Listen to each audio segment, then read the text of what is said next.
are listening to the Jura Synchro podcast with Tiia and Ria.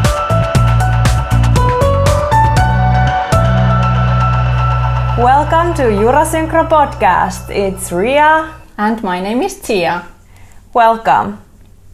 And today we have a special guest, our friend and former teammate, Ida Hellström. Welcome, Ida. Thank you. It's so nice to have you here. So today we wanted to talk with you about the fact that you're ex-marigold ice unity skater, but nowadays you're also a lawyer. Then you're a coach, also a technical specialist, and also member of the ISU Athletes Commission. So you're a multi-talent. Yes. Yeah, I try to balance all of that.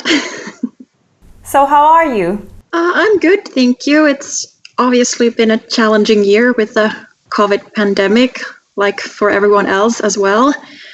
But I'm lucky in that sense that I get to work from home and try to stay healthy, so everything is well. Good to hear. Yes. So let's start from your marigold ice unity career. What did you learn from your career, and did you get any skills that you cherish forever during your skating career? Well, I think I learned a lot, especially skating with you two for, I think, almost 10 years together. But I think the most important things that I learned were that you really need to work hard for your goals, no matter if it's in sports or something else in your life. And then it also taught you how to get along with different people and to appreciate the different ways of handling things, because people are different and you just have to get well along with everyone. So I think that was a really, really important learning that has also brought me quite far in other parts of life. Yeah, definitely. Those skills that you learn in synchronized skating are the ones that you can use in your working life or anywhere else in your life. Yeah, I think that the teamworking skills are in the working world, very, very important, and everybody really loves that you have the teamworking skills. Yeah, for sure. Can you tell us a little bit what were your favorite memories or favorite moments from your skating career? Well, obviously all of the senior world championships were amazing experiences, but I think the most important memories are still the everyday life practices with the team, because those were the moments where you really got to be together with your friends and the team and work together towards the goals that you had. And then you just went to the competition to sort of showcase that work. So I'd say the everyday training life. Yeah, it's the journey, not the goal. Exactly. Cliche, but so true. Well, so you're also coaching at the time, and you're also a technical specialist. Why did you continue with the sport this way? Well, when I retired from marigold in 2016, I just felt that I wanted to continue with the sport and be involved in some way, and I had always been really interested in the rules and how the officiating side of skating works, so it felt like a quite natural step to start the education towards becoming a technical specialist. And the coaching side, I really like it, but since I have my full-time job as a legal counsel, I only coach like once a week, and it's more like a hobby to me, but I love to do that and continue with that because it keeps me involved, and I get to go to the ice rink every week, and it just makes me really happy. So yeah, that's why. Yeah. I think it's very important to all of us that have skated to have this some kind of link to the ice rink, and coaching is the way you can have it. Yeah. So does your technical specialist background help you in coaching? Well, of course it does a bit, but then again, I'm coaching an adult team with a few other coaches, so it definitely does help. But since their competition might not be as serious as it is in other categories, I think the most important part in that category is still just to have fun and enjoy skating. So I try to bring some of the knowledge I have, but then sort of balance between the having fun and being not being too serious about it. And your mom is also a judge, so you could say that you followed in her footsteps, so to speak. Yeah, I guess so, and I think that's might be one of the reasons why I was so interested in the rules at such an early stage, because I could see from home what it's like to be an international level judge and what opportunities you have in skating after retiring from competitive sports. So yeah, I think it has been a really important role model for me. And I remember also when we were skating together, you were always the one who knew all the rules, and everyone asked from you and we listened to you. So it's, I think when we were young, when we didn't know anything of the rules, we just skated for fun, and you always knew. Yeah. And we always asked, Ida, can you help us? Yeah. What was this thing? And when we were watching the seniors or juniors skate, I think you always knew that, these are doing this and this and this. So we have good memories. Yeah. Well, that's good to hear. Do you have some goals as a technical specialist? What are you aiming for? Well, I would love to be on the international level at some point, but I know that takes time, and I really need to get a lot more experience before I can even think of that. But that would be super cool to sometime in the future to get to that point. Which categories are you allowed to judge or at the moment? Well, I can be a technical specialist at interclub competitions for all categories. And then I can do the mixed age, adult, juvenile, so-called Finnish, like national level categories at all competitions. And then I might be able to go to some qualifier for the more advanced categories, but mostly it's still a bit lower categories that I get to judge or officiate as a technical specialist. But I'm hoping to get there one day. But it's also a good thing that you need to gain a lot of experience. So I can really see you in the international judging skiing. I think it's very your style.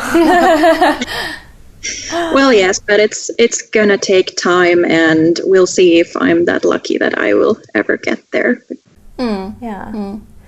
Well, as if someone wants to apply as a technical specialist to the training, who can apply to that and how? Basically anyone who's interested in the sport. Mostly the technical specialists are former skaters or coaches who have that big knowledge of the sport. The Finnish Figure Skating Association holds these training courses every year, typically during the fall, and you can enroll to those courses, and then you'll be there for roughly 1 weekend for the course, where they explain how everything works and so on, and then you have to do a couple of training competitions where more experienced technical panel members evaluate how well you do, and then after that, you also have to take a test with the Finnish Figure Skating Association. At least my test involved a written part and then also a practical part where you had to call the elements from a video, just like you would do in a competition. So it takes about a year to make it through the training, and it has lots of different parts. But at least I felt that it was worth it, because then you were really ready to go to the competitions once you had completed that training. But anyone who's interested can go and see if that would be their thing. And I really encourage everyone to do that. Perfect. Yeah. Do you have any tips for anyone who would like to apply, or is it that just go there and do that?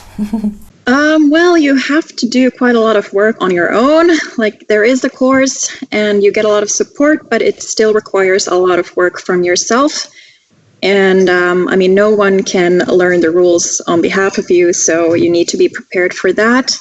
And it's also a constant learning process because we all know that the rules are updated every year, so you need to keep updated on everything, and that requires a lot of work that probably not the skaters really see, because that's something you do at home before you go to a competition. So it's not just the competition, it's a lot of work already before that. Yeah, and you have a good point there, because as a skater you probably don't see how much the technical specialists or judges are doing at home. Yeah, so you talked how you can apply in Finland. Do you know how in other countries around the world? Is it similar or? Well, I guess it varies a bit. I know that some of the big countries have their own training systems for national level officials. But then there's also the possibility to go through the ISU training, because they have different levels of training for national level technical specialists and judges, and for international level officials. So if a country isn't really up to making their own training, they can ask for help from the ISU and send their new officials to an ISU seminar for the training. So it varies depending on the country. That is good to know. Yeah, that's very good to know. The Jura Synchro Podcast. So, you were also elected to the ISU Athletes Commission. Tell us a little bit more about it. What is it? What do you do? Everything. Okay, so the ISU Athletes Commission is an ISU body that consists of 5 former or current athletes. And there is one representative from each ISU sport. So there's me for synchronized skating. Then we have a representative for singles and pairs figure skating, and one representative for ice dance. And then in addition to that, we have one representative for speed skating and one for short track speed skating. So it's a really big group of, five people group of former or current skaters, and we represent all disciplines under the ISU umbrella. Our goal is to represent the athletes in the ISU and bring their voice forward, so that all decisions that are made would also consider what the athletes think, how they feel, what they would think is best. And we try to collect the opinions from as many athletes as we can, and then bring those opinions forward to the ISU. So how much time does it take when you're in the Athletes Commission? How many work hours do you have? Well, that varies a lot. Usually we have one Athletes Commission meeting, like a physical meeting. So we travel somewhere and meet for 1 or 2 days with the whole Athletes Commission. And then in addition to that, I am very lucky to get to participate in the Synchronized Skating Technical Committee meetings from time to time. So those are usually also somewhere in a location where it's relatively easy for everyone to travel to. So those obviously take time because it requires the traveling. But right now with the COVID pandemic, all the trips have of course been cancelled. So I've spent a lot of time in different Zoom meetings and Skype calls trying to figure out everything that would normally have been discussed in those meetings. But I would say that the COVID pandemic has definitely increased the work amount, because we try to figure out what the best ways to handle this situation would be for the athletes. So we've had quite a lot of Skype and Zoom calls with the Athletes Commission and the technical committee, And then we also, I think we're writing emails back and forth almost every week. So it's quite a lot, but then again, I mean, I really enjoy doing it, so it doesn't feel like it's too much. Yeah. That's important. Yeah. So why did you apply to the Athletes Commission? Well, I had actually thought about it already when I retired in 2016, but then I didn't have the courage to apply yet. But then I applied in 2019 and luckily got elected. I just felt like the skating journey had given me so much and taught me so much that I just felt that it's my time to give something back to the skating community and work for the athletes, because it quite often feels that we have really good people in the ISU and they're really working hard to make everything work for the skaters. But then it sort of also felt that it would be good to have a bit more influence from the skater side to the ISU. So I felt that this would be a really good opportunity to do that. So that's why. That Perfect. sounds very, very good. Yeah, and it's true what you said, that as a skater, I think the ISU is quite far away, so to speak. So maybe now you're in the middle to talk back and forth with the ISU and with the skaters. Yeah, that's really true what you said, Tiia, and that has been one of our main goals in the Athletes Commission to sort of be a bridge between the ISU and the skaters, so that they would feel that the ISU is really working for them and being near their lives instead of just being something really far away that you don't really see. Besides what you just said, are you able to give us any other examples? What kind of goals does the Athletes Commission have, or what kind of goals you have in the Athletes Commission? Well, the Athletes Commission talked a lot about increasing the visibility of skating in general, which would attract hopefully more sponsors, more media attention, and more publicity to all skating in general. So that was one of our main goals, because that would benefit all of our skaters as well.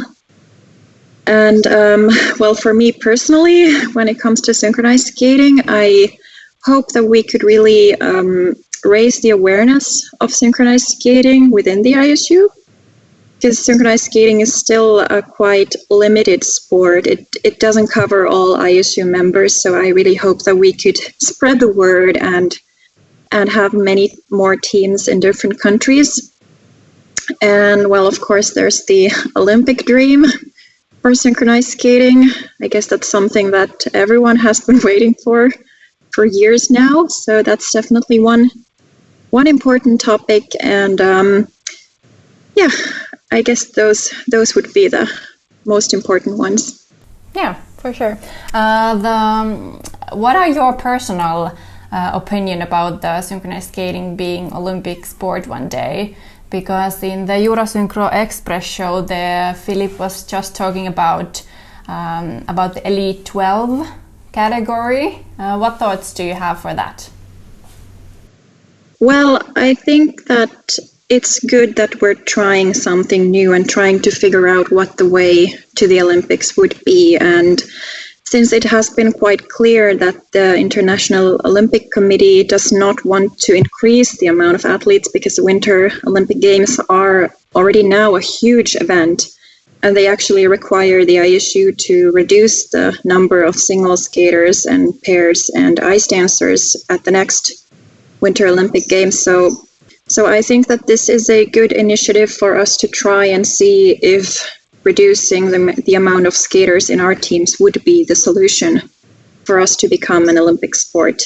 We of course don't know yet if it will work, but I think it's really important that we are thinking about it and trying to find solutions to the issue, and because it would be amazing for our athletes to get the Olympic status. I think it would bring them the respect that they really deserve in front of everyone. We all know that we as synchronized skaters, of course, have a huge respect for all our skaters. But I think that the Olympic status would sort of expand that and show everyone that we are an elite sport just like everyone else.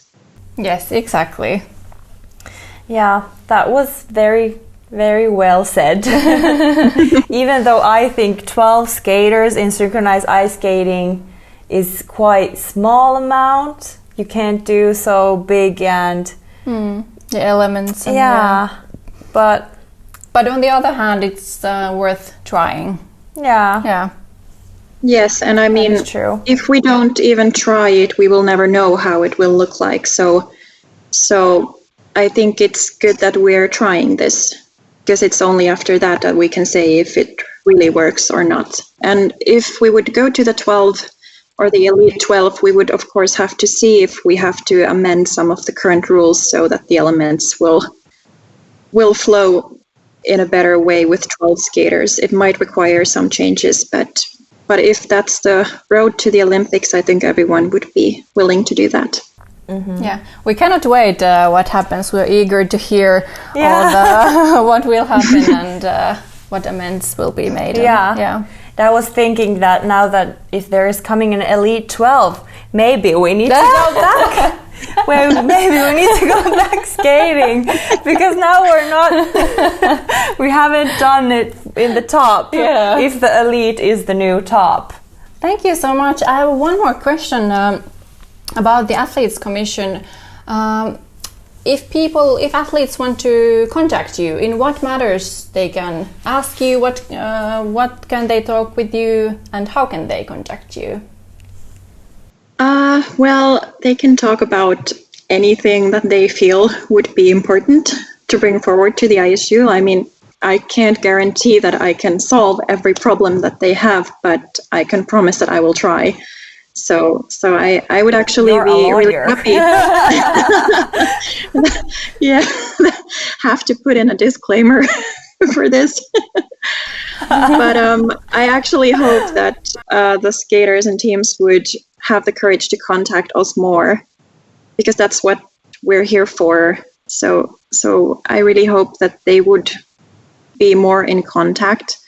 And if someone wants to contact me, then they can do that through social media. So I'm on Facebook and Instagram, and of course my email address is also there. So any way that the team or skaters feel comfortable with is fine for me, just as long as they make the contact. Yeah. And I hope if there's somebody listening to this podcast, take your courage and really take contact to Ida, because she can make difference. Tiia Ria, the podcast. We have still one quick thing for you. This or that questions. 5 questions. There's 2 options, and don't think too much. Just pick either one of them. All right? Are you ready? Yes. Group lifts or pair lifts? Group lifts. Wheel or intersection? Wheel. Rocker or counter? Oh, that's a tricky one. Counter. Sunshine or snow? Definitely sunshine. Spins or jumps? I'm gonna say jumps. Perfect. You were a great guest, Ida. We are so honored that you are here with us today. Yeah, thank you so much. Well, thank you for having me. It was really fun to discuss with you guys. All right, everyone, thank you so much for listening to our episode. And for the next episode, we will have some funny, embarrassing, awkward stories to tell, so keep tuned. Bye! Bye! To continue talking about synchronized skating, subscribe to this podcast.